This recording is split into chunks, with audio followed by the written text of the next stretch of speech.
হে প্রিয় ভাই ও বোনেরা, আজ আমি এমন একটা বাস্তব ঘটনা তুলে ধরতে এসেছি যা শুনলে কাঁদতে ইচ্ছা করবে, ভাবতে বাধ্য করবে মানুষ কতটা মানুষ হতে পারে।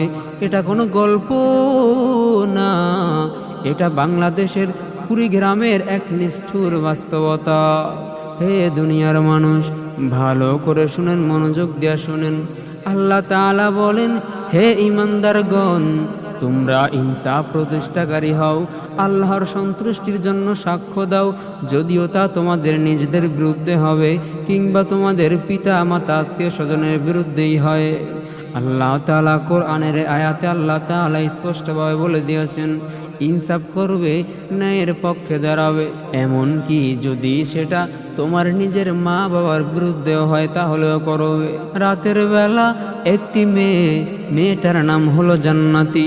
মেয়েটার বয়স হলো